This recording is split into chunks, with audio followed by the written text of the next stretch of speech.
Today I am doing a little soft-spoken ramble that may go in and out of whispering about water signs,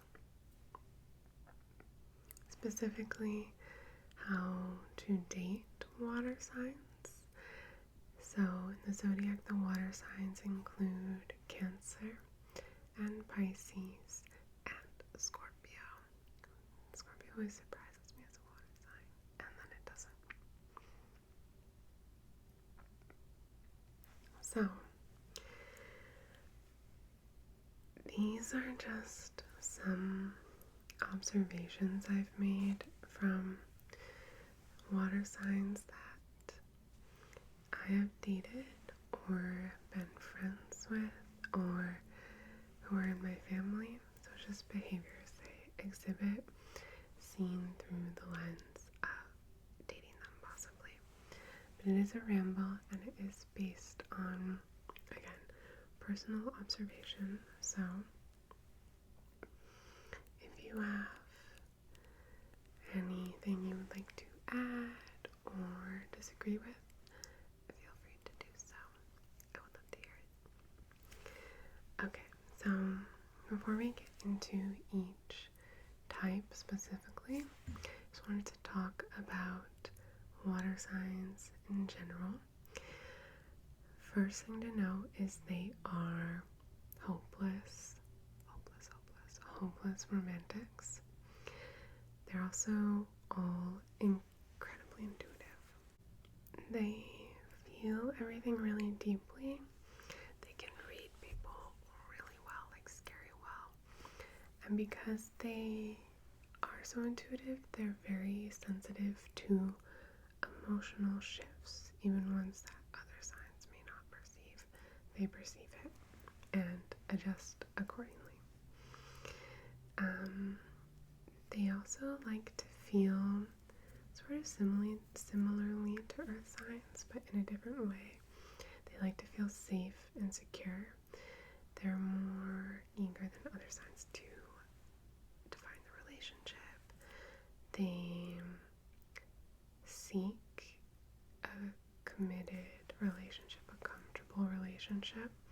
That's a welcome thing for them. That is a priority. And they all take a little time to open up, in part because they are so empathetic and so intuitive. I think they need to protect themselves a little bit before they show you all of them. They don't want to let you in if you're gonna be more trouble than you're worth.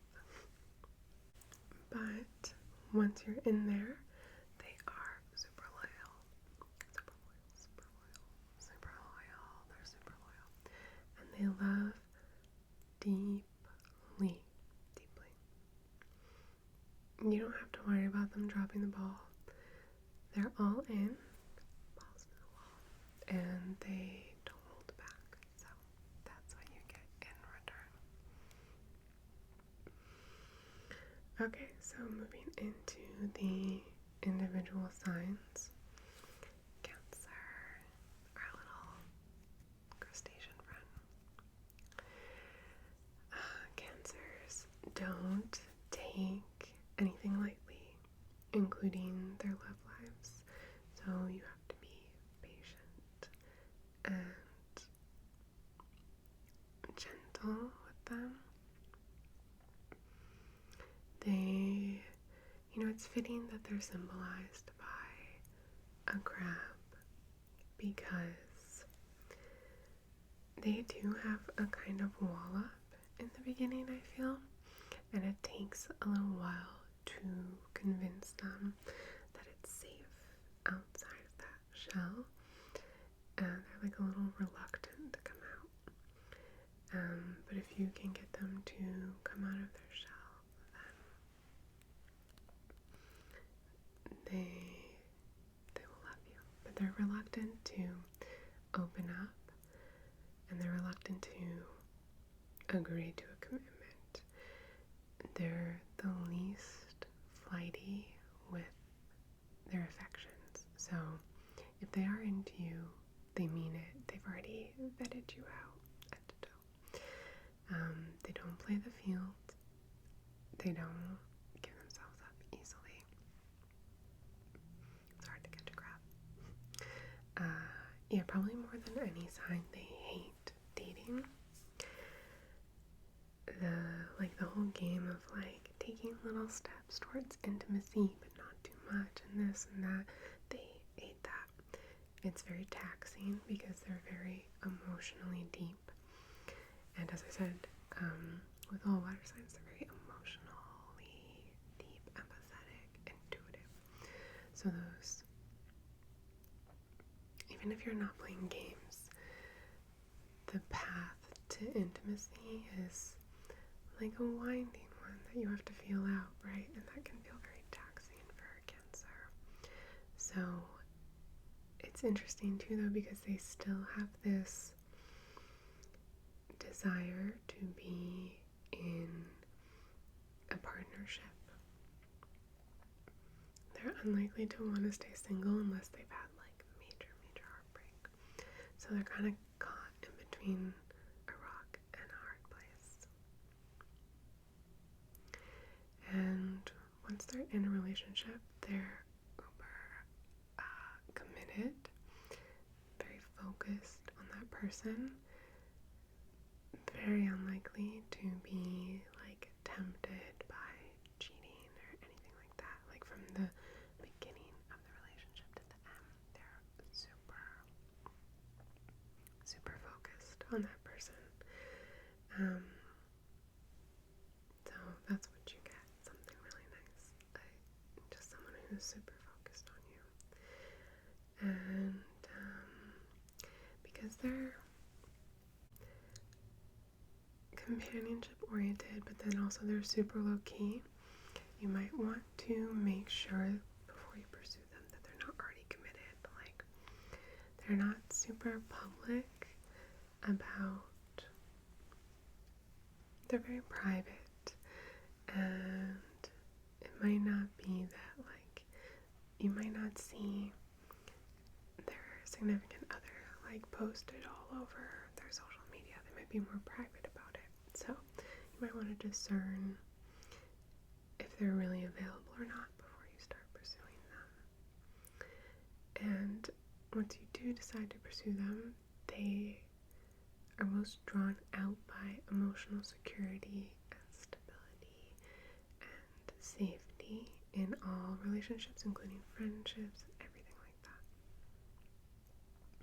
So your task is kind of to like convince them to leave their shell, which is their comfort zone, which could be like their home, or it could be, you know, this old group of friends, or whatever the comfort zone is.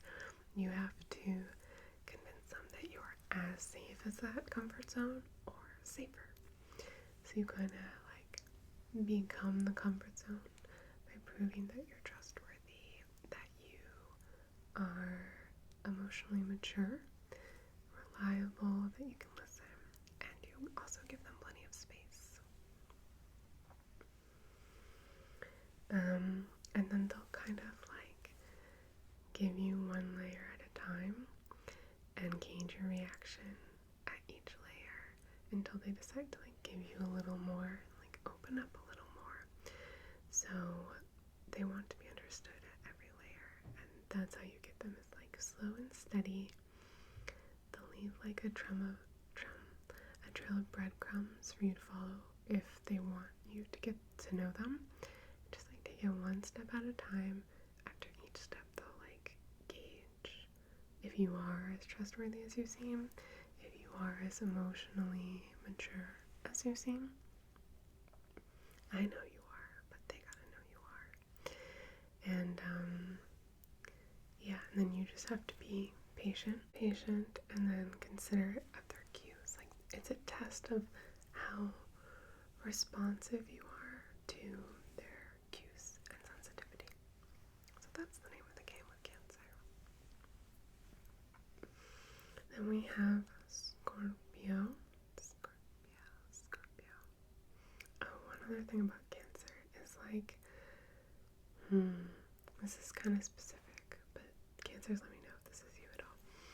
They like collect little things with great emotional significance that might seem meaningless to other people, but it's important to take those things seriously. And like, Cancer what other people might get over really quickly, it can take Cancer like weeks of brooding to get over. And so they'll like hold on to little mementos and stuff too. And you know, as with any relationship, you want to make them feel understood and meet them where they're at. So you just show them the same respect you would show anyone you're trying to date, right? Okay, so now Scorpio.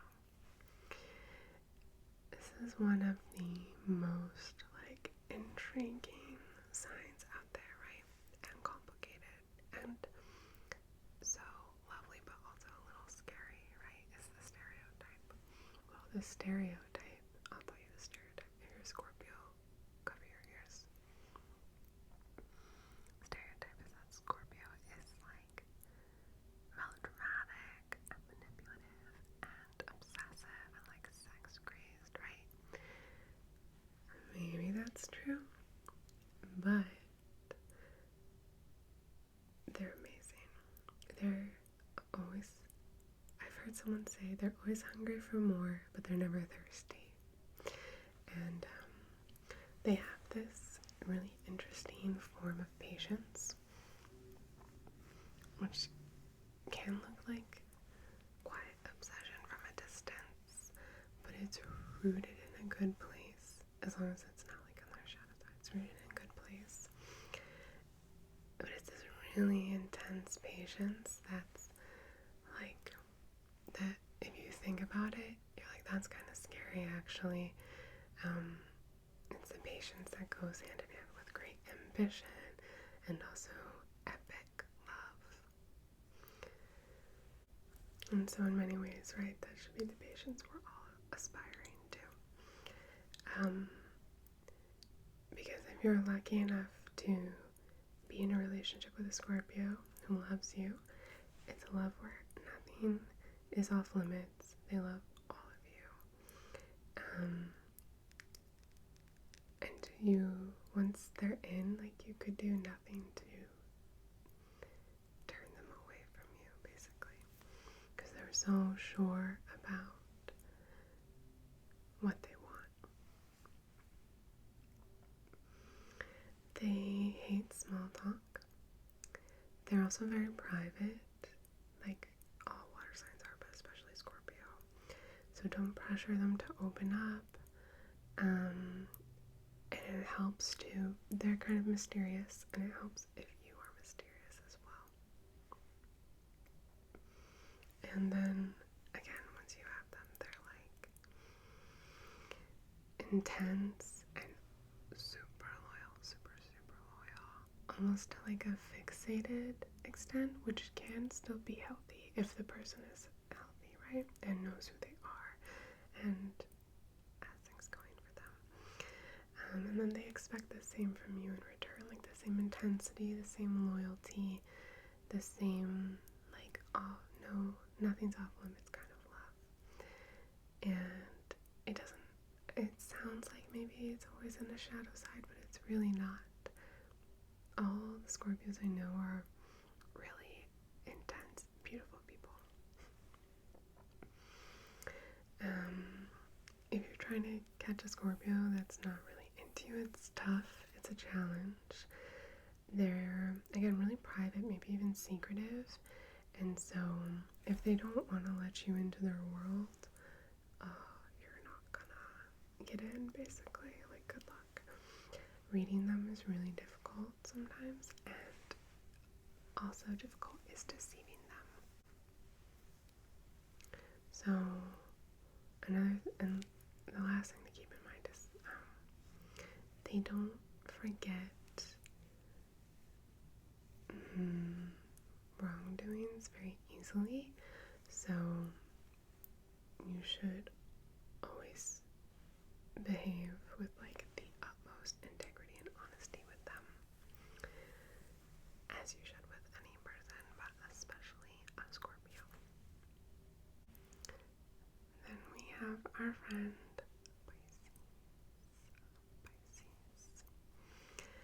Pisces are the most empathetic of the water signs. They're like almost psychic, basically. And I think they do best, from what I've seen, when they're surrounded by people who are as empathetic as they are, or like close to being as empathetic as they are, because it's hard to be as empathetic as they are. But if you're empathetic, you're more likely to accept their complex emotional opposition.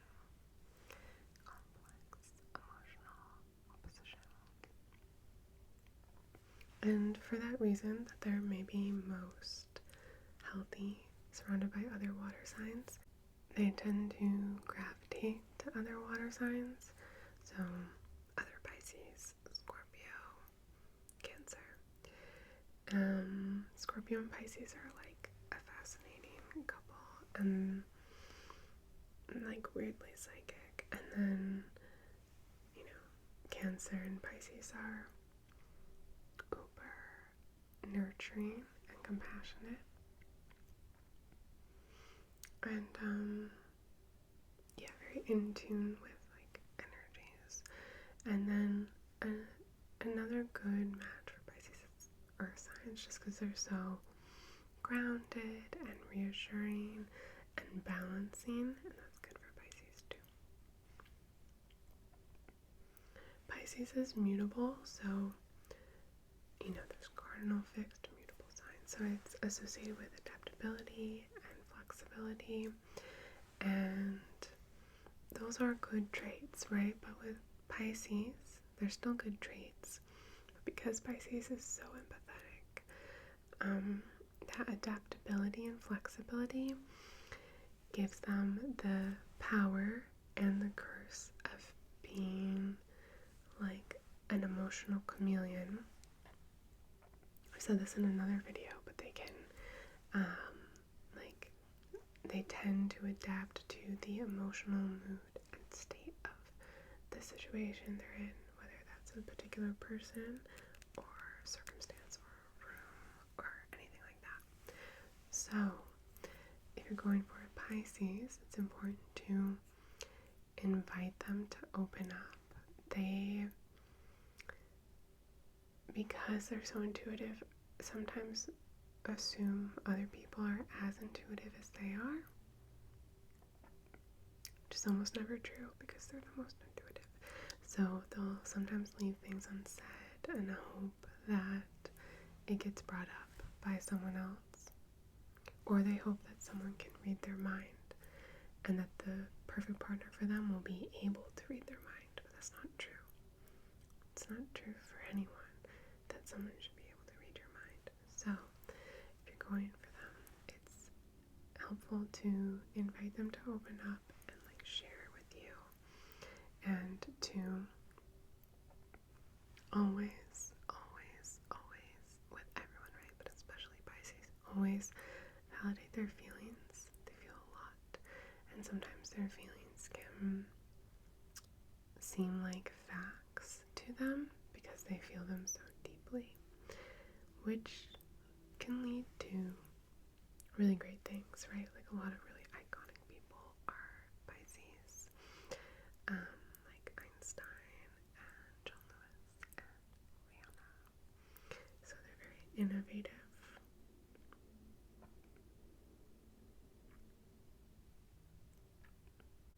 So that power is at its best when the people around Pisces validate the feelings, but also invite sharing so that you can be on the same page as them. Like Pisces are very complex signs. They're less intense than Scorpio and like less nurturing than Cancer, although they have both of those elements, that intensity and that nurturing nature. But they're the most psychic, like most sensitive, which is both a power and a curse, right? Sensitive doesn't have to have a negative connotation. And the thing that I want to leave you with is, if you go for a Pisces and a Pisces loves you,